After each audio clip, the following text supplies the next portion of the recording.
Hello students, जैसा आप लोगों ने मुझे कहा था कि आपको chapter 3 the Indus valley civilisation में काफ़ी प्रॉब्लम हो रही है और इसकी मेरी वीडियो भी नहीं बनी हुई थी, तो मैं आज आपको इस चैप्टर को समझाते हुए वीडियो बना के दे रही हूँ। हालांकि ये चैप्टर काफ़ी लेंथी है, तो मैं आपको ये वीडियो दो पार्ट्स में दूंगी। आज मैं आपको आधा चैप्टर समझाऊंगी और दूसरी वीडियो में बाकी आधा चैप्टर समझा दूंगी। तो Indus valley civilisation I hope अब आपको समझ में आ जाएगा, और अगर फिर भी कोई प्रॉब्लम होगी तो जब मैं आपसे जूम पे क्लास लूँगी तो आप मुझसे पूछ सकते हैं।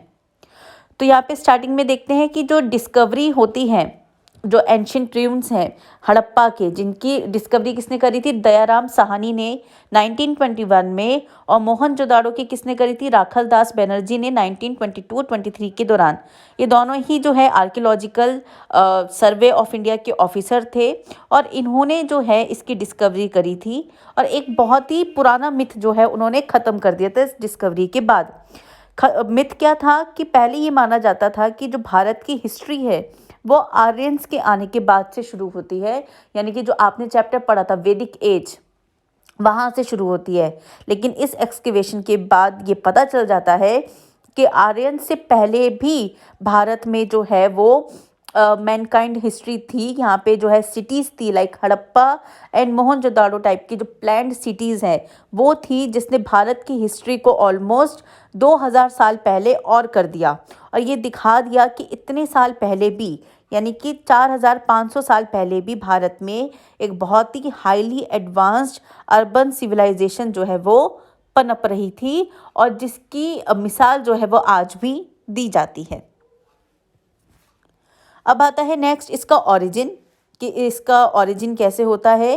तो ये सिविलाइजेशन जो है ब्रॉन्ज एज में कंसिडर की जाती है, क्योंकि इस दौरान जो है सबसे ज़्यादा ब्रॉन्ज का इस्तेमाल किया गया, कांसे का इस्तेमाल किया गया। आयरन का इसमें बिल्कुल भी इस्तेमाल नहीं किया गया। आयरन का कहीं भी कोई भी ट्रेस हमें नहीं मिलता है कि इस सिविलाइजेशन के दौरान आयरन का इस्तेमाल किया गया हो। ये इंडस वैली सिविलाइजेशन जो है वो 2500 BCE से लेकर 1500 BCE के दौरान जो है फ्लोरिश्ड होती है, और हमें यहाँ पे जो सील्स मिलती है या पॉटरी मिलती है, साथ ही जो सुमेरियन सिटीज़ की भी कई सारे ruins जो हम लोगों को मिले हैं, उससे हमें ये पता चलता है कि ये हड़प्पन सिविलाइजेशन का मेसोपोटामियन सिविलाइजेशन से ट्रेड लिंक्स था। ट्रेड लिंक्स यानी कि व्यापार के संबंध थे, व्यापारिक संबंध थे हमारे उनके साथ। और क्योंकि मेसोपोटामिया जो है कंटेम्प्ररी सिविलाइजेशन था, यानी कि भारत में जो है इंडस वैली सिविलाइजेशन पनप रही थी और कहीं और मेसोपोटामिया पर, दोनों का जो टाइम है वो सेम था। तो इन दोनों के आपस में व्यापारिक संबंध भी थे। ये हमें जो ruins मिले हैं, जो सबूत मिले हैं एक्सकेवेशंस के दौरान, उससे पता चलता है। अब नेक्स्ट है लोकेशन। तो मोहनजोदाड़ो का जो मतलब होता है वो होता है mount of the dead. Mount का मतलब होता है टीला। ये जो है रिवर इंडस के किनारे पर लोकेटेड है। लड़खाना डिस्ट्रिक्ट सिंध जो अब पाकिस्तान में है, और हड़प्पा जो है वो रिवर रावी के निकट बसी हुई है। जो मोंटगोमेरी डिस्ट्रिक्ट पंजाब, ये भी पाकिस्तान में है, इसके किनारे बसी हुई थी। तो आप ये ध्यान रखें कि मोहनजोदाड़ो जो है वो कौन सी रिवर के किनारे हैं? इंडस रिवर के किनारे। और हड़प्पा जो थी वो कौन सी रिवर के किनारे थी? रिवर रावी के। और ये दोनों साइट्स अब कहाँ पर पाई जाती है? पाकिस्तान में पाई जाती है। बहुत सालों के बाद इन दो साइट्स के अलावा भी जो है कई सारी साइट्स जो है हम लोगों को मिलती है, जिससे ये पता चलता है कि सिर्फ यही दो इम्पॉर्टेंट नहीं थी, मोहनजोदाड़ो और हड़प्पा। ये जो सिविलाइजेशन है, इंडस वैली सिविलाइजेशन जो है, ये सिर्फ इन्हीं दो साइट्स तक सीमित नहीं था, क्योंकि इसके अलावा धीरे धीरे करके हमें कई सारी साइट्स मिलती हैं। तो तकरीबन 2800 साइट्स जो है वो डिस्कवर हो चुकी है, और इसीलिए हम ये कहते हैं कि इंडस वैली सिविलाइजेशन सबसे लार्जेस्ट सिविलाइजेशन मानी जाती है, क्योंकि इसकी सबसे ज़्यादा साइट्स मिली है, इसके सबसे ज़्यादा सबूत मिले हैं कि ये बहुत दूर दूर तक फैली हुई थी। हालांकि जो सबसे प्रिंसिपल सिटीज़ जो है वो हमें रिवर इंडस और उनकी जो ट्रिब्यूटरीज है उसके किनारे ही मिलती है, इसीलिए हम इसको इंडस वैली सिविलाइजेशन कहते हैं। साथ ही साथ हम इसको हड़प्पन सिविलाइजेशन भी कहते हैं।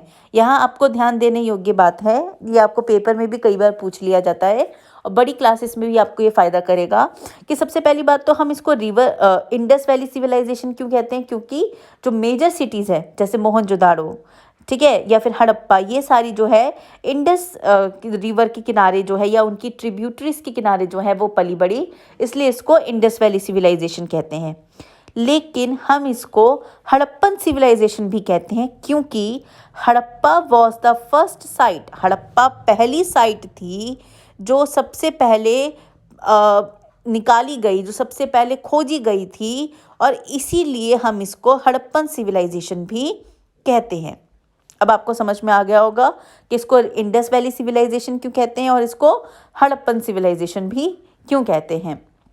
इसके अलावा जो इसकी मेजर साइट्स और भी हैं वो है लोथल जो गुजरात में है, रोपड़ जो पंजाब में है, कालीबंगन राजस्थान में है, आलमगीरपुर उत्तर प्रदेश में, सुरकोताड़ा गुजरात में, बनावली हरियाणा में, और जो 2 न्यू साइट्स अभी रिसेंटली पाई गई हैं वो है राखीगढ़ी हरियाणा में और धोलावीरा गुजरात में। ये दोनों सबसे न्यू मानी जाती हैं, ये सबसे आखिर में फाउंड की गई थी। अब है main characteristics of the Indus valley civilisation, कि अब हम इंडस वैली सिविलाइजेशन के जो है मेन करेक्टरिस्टिक्स के बारे में पढ़ेंगे। तो इस एक्सकेवेशंस के दौरान जो हमें डिफरेंट साइट्स मिली हैं वो ये बताती हैं कि 4500 साल पहले भी ये वाली जो सिविलाइजेशन थी बहुत ही हाईली सिविलाइज्ड थी, सबसे पुरानी मानी जाती है, लेकिन फिर भी यहाँ पे टाउन प्लानिंग थी, सबसे पहले टाउन प्लानिंग यहीं पर की गई। आर्किटेक्चर जो स्टोन और क्ले का जो हमें देखने को मिलता है वो यहीं मिलता है। और सबसे बेस्ट एग्जाम्पल अगर हम देखना चाहें तो इसका ड्रेनेज सिस्टम, जो नालियों की जो व्यवस्था थी, सैनिटेशन जो था, वो हमें बहुत रिमार्केबल देखने को मिलता है कि हम आज भी उसके ऊपर स्टडी कर रहे हैं कि इतने पुराने के होने के बावजूद, इतने सालों पहले भी जब इतनी अच्छी सुविधाएं नहीं थी, ये इतने ज़्यादा वेल प्लान्ड कैसे हो सकते हैं। तो इसमें आप सबसे पहले पढ़ेंगे टाउन प्लानिंग, कि इनके टाउन की प्लानिंग कैसे थी। तो इंडस वैली सिटीज़ जो थी वो वेल प्लान्ड थी ग्रिड सिस्टम में। अगर आप मैथ्स में पढ़ते हो तो ग्रिड सिस्टम जो होता है वो पैरेलल चलता है, लाइंस जो है एक दूसरे को काट रही होती है और 90 डिग्री का जो है ये एंगल्स बनाती हैं। छोटी छोटी गलियां होती थी और ये सारी सिटीज़ जो है इसी ग्रिड्स के अंदर बटी हुई थी। छोटी छोटी गलियां जो है वो आपस में एक बड़ी गली को जोड़ती थी, मेन रोड को जोड़ती थी, जो बहुत चौड़ी हुआ करती थी और जो 30 फीट आप कह सकते हो 30 फीट चौड़ी हुआ करती थी। और किनारे से जो है ये कर्व्ड में होते थे, जिससे कि जो कार्ट्स वगैरह है उस वक्त, क्योंकि कार्ट्स यूज़ किए जाते थे, तो कार्ट्स वगैरह जो है वो ईजिली जो है घूम सके, टर्न कर सके, उनको ज़्यादा दिक्कत ना हो। तो आप ये समझ सकते हैं कि कितनी प्लानिंग के साथ वो अपना जो टाउन है वो प्लान करते थे, कि कोई भी घर जो है इधर उधर नहीं है, सारे लाइन में बने हुए हैं, गलियां जो है वो सारी लाइन में बनी हुई है, और पता है कि 90 डिग्री के अंदर ही ये सारी गलियां कटेंगे और किनारे पर घर बनेंगे। नेक्स्ट है आर्किटेक्चर। तो इंडस वैली पीपल जो थे वो बहुत अच्छे बिल्डर्स थे। अगर हम इनकी बिल्डिंग्स की बात करें तो ये 2 तरीके की बिल्डिंग्स बनाते थे। एक होती थी ड्वेलिंग हाउसेस और दूसरी होती थी पब्लिक बिल्डिंग्स।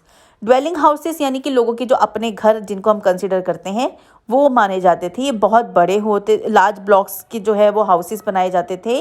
ये डबल स्टोरेड होते थे, यानी कि 2 मंजिला होते थे, और ऊपर की जो रूफ होती है वो फ्लैट हुआ करती थी। अलग अलग साइज़ के हुआ करते थे। कुछ जो है वो बहुत बड़े बड़े होते थे महलों जैसे, और कुछ जो है सिर्फ 2 कमरों के घर हुआ करते थे। लेकिन ये जो घर बनते थे ये बेक्ड ब्रिक्स से बनते थे, जिनकी क्वालिटी बहुत अच्छी थी, क्योंकि वो आज भी हमें जो मिले हैं इससे पता चलता है कि 4500 साल के बाद भी वो ईंटें जो है हमें एज इट इज़ मिली है। तो इसका मतलब है कि वो कितनी अच्छी क्वालिटी जो है वो उस वक्त यूज़ किया करते थे। एक एवरेज हाउस को अगर हम कंसीडर करें तो उसमें कोर्टयार्ड होता था, जिसमें मतलब एक आंगन होता था जो जिसके चारों तरफ कमरे होते थे, एक बाथरूम होता था, किचन होता था, कुआं होता था, और छोटी सी स्टेयरकेस होती थी जो ऊपर की तरफ जाती थी, छत की तरफ उनको लेके जाती थी। तो इस तरीके से ये अपने घर जो है वो बनाया करते थे। अब आ जाते हैं पब्लिक बिल्डिंग्स की बात। बहुत इंपॉर्टेंट है पब्लिक बिल्डिंग्स, क्योंकि इसमें आपको 3 बिल्डिंग्स के बारे में पढ़ाया जा रहा है, the great granary, the great bath और असेंबली हॉल। तो इसमें सबसे पहले आ जाता है द ग्रेट ग्रेनरी। ये हड़प्पा में मिली है बिल्डिंग। ऐसा माना जाता था कि इसके अंदर फूड ग्रेन्स जो है उनको स्टोर किया जाता था। किनारे पर 2 रोज बनी होती थी और हर रो पे जो है 6 ग्रेनरीज होती थी, जिसमें ये खाना जो है वो स्टोर करते थे। ऐसी ही सिमिलर ग्रीनरी जो है मोहनजोदाड़ो में भी मिली है। और ये ज़्यादातर जो है नदी के किनारे पर बनाई जाती थी, जिससे कि ये अनुमान लगाया गया कि शायद ये ट्रांसपोर्ट नदी के ज़रिए जो है इन ग्रेन्स का ट्रांसपोर्ट भी करते थे, इसलिए इनको नदी किनारे जो है बनाया गया था। ये जो है सर्कुलर, अगर हम ग्रेट ग्रेनरी जो हड़प्पा में मिली है उसकी बात करें, तो ये जो है सर्कुलर ब्रिक्स प्लेटफॉर्म हुआ करता था। साथ में ऐसा माना जाता है कि ये जो सर्कुलर ब्रिक प्लेटफॉर्म बनाया जाता था, थ्रेशिंग के लिए बनाया जाता था। थ्रेशिंग साइंस में आपको पढ़ाया जाता है, थ्रेशिंग क्या होती है, ज्योग्राफी में भी आप पढ़ते हो कि जब किसी चीज़ को किसी ज़मीन पे मार के, जैसे कि अगर आप कपड़े धोने का देखो तो कई बार कपड़े जो धोबी अगर आप देखो तो धोते हैं तो कपड़े को वो एक पत्थर के ऊपर मारते हैं जिससे कि वो साफ हो जाए, है ना। ठीक इसी तरह जो है ग्रेन्स भी ऐसे निकाली जाती है, जैसे गेहूं की बालियां होती है, उनको जो है उन पत्थरों के ऊपर मारा जाता है, तो जो गेहूं हमें चाहिए होता है वो उन बालियों से अलग हो जाता है और वो बालियां जो है उनको हटा दिया जाता है, जो ग्रेन्स हमें चाहिए वो मिल जाती है। उसको बोला जाता है थ्रेशिंग। तो थ्रेशिंग जो है वो बनाई जाती थी जिससे कि जो खाना है, मतलब जो फूड ग्रेन्स है वो उनको ईजिली मिल सके। इसके अलावा मेटल वर्कर्स जो है वो भी वहाँ पे मिले हैं, कई सारे ऑब्जेक्ट्स वहाँ पे मिले हैं, जिससे पता चलता है कि वहाँ पे मेटल वर्कर्स भी हुआ करते थे। अब नेक्स्ट है द ग्रेट बाथ। बहुत इंपॉर्टेंट बिल्डिंग्स में आता है द ग्रेट बाथ। ये जो है एक स्विमिंग पूल की तरह है। अगर आपने मोहनजोदाड़ो पिक्चर देखी है तो आपको काफ़ी हद तक समझ में आ जाएगा। एक बहुत बड़ा स्विमिंग पूल होता था ये। आप गूगल करोगे या यूट्यूब पे भी आपको इसकी वीडियोस अच्छे से मिल जाएंगी। नीचे देखो पिक्चर भी दी हुई है आपको, ठीक है। एक नीचे देखो बहुत बड़ा जो है स्विमिंग पूल है, जिसके चारों तरफ जो है कमरे बने होते थे। ऐसा माना जाता था कि ये कमरे जो है वो चेंजिंग रूम की तरह यूज़ किए जाते थे।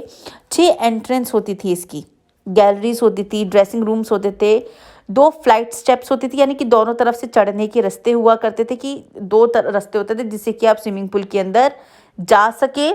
बर्न्ड ब्रिक्स का इस्तेमाल किया गया था। पानी अच्छे से साफ़ हो रहे इसके लिए भी उन्होंने प्रॉपर अरेंजमेंट कर रखी थी, जैसे कि अगर पानी गंदा हो जाए तो उसको ड्रेन कैसे किया जा सकेगा और उसकी जगह पे नया पानी कैसे भरा जा सकता है, वो पूरा सिस्टम जो है उन्होंने बना रखा था। ऐसा माना जाता है कि जो ग्रेट बाथ है ये रिलीजियस सेरेमनीज़ को पूरा करने के लिए किया जाता था, यानी कि जब भी कोई धार्मिक काम करना होता था तो सब लोग यहाँ इकट्ठा होते थे, यहाँ पे स्नान लेते थे, चेंज करते थे और उसके बाद रिलीजियस सेरेमनीज़ जो इनकी पूरी होती थी। तो ग्रेट बाथ जो है अपने आप में बहुत ही ज़्यादा इम्पॉर्टेंट, बहुत ही ज़्यादा रिमार्केबल बिल्डिंग जो है हम इनकी कंसिडर करते हैं। नेक्स्ट है असेंबली हॉल। असेंबली हॉल से आपको पता चल रहा है वो जगह जहाँ पे लोग असेंबल्ड होते हैं। ये मोहनजोदाड़ो में पाई गई। इसके अंदर कम से कम 20 पिलर्स जो है वो मिले हैं, जो बर्न्ड और बेक्ड ब्रिक से बने हुए थे। ऐसा माना जाता है कि लोग यहाँ पर आकर प्रेयर करते थे या फिर मीटिंग्स जो है वो करते थे। अब आ जाता है इसका ड्रेनेज सिस्टम। अगर हम इंडस वैली लोगों की बात करें तो वो ड्रेनेज सिस्टम को प्लान करने में बहुत माहिर थे। अगर हम उनके किचन्स और बाथरूम्स को देखें तो वहाँ पर स्लोपिंग फ्लोर्स होते थे, जिससे कि पानी जो है वो ठहरे नहीं, बह जाए। और जो ड्रेन्स हैं, जो नालियाँ हैं घरों की, वो स्ट्रीट की ड्रेन्स के साथ कनेक्टेड थी, जिससे कि घर का गंदा पानी जो है वो एक स्ट्रीट ड्रेन्स के साथ जाके मिल जाए, घरों में इकट्ठा ना हो। और ये जो स्ट्रीट ड्रेन्स होती थी ये पूरी तरीके से कवर्ड होती थी, कहीं पर भी खुली नहीं होती थी, जिससे कि बीमारियां ना फैले। आगे जाकर एक मेन होल में ये मिलती थी, मेन होल जहाँ पे सारा गंदा पानी इकट्ठा होता था और उसकी इंस्पेक्शन होती थी टाइम टू टाइम और उसको साफ भी रखा जाता था। तो ये ड्रेनेज सिस्टम ये प्रूफ करता है कि इंडस वैली लोग जो है वो सैनिटेशन और क्लीनलीनेस के ऊपर बहुत ज़्यादा ध्यान देते थे। आप उम्मीद है आपको अब ये चैप्टर अच्छे से समझ में आ जाएगा। अभी आपको मैंने आधा समझाया है, बाकी चैप्टर मैं आपको नेक्स्ट वीडियो में समझा दूँगी।